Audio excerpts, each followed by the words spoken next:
will work at a job we hate for our entire lives. We won't invest in ourselves for 3 years.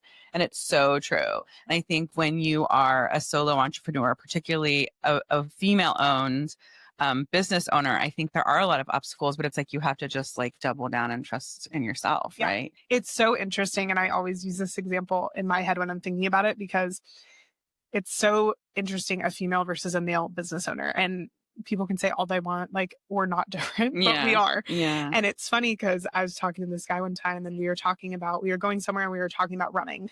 And I was like, oh yeah, like, do you think you could have run to the coffee shop? And it would have probably 8-10 miles. Hadn't been in the gym, hadn't done anything. He's like, absolutely, I would run the whole thing.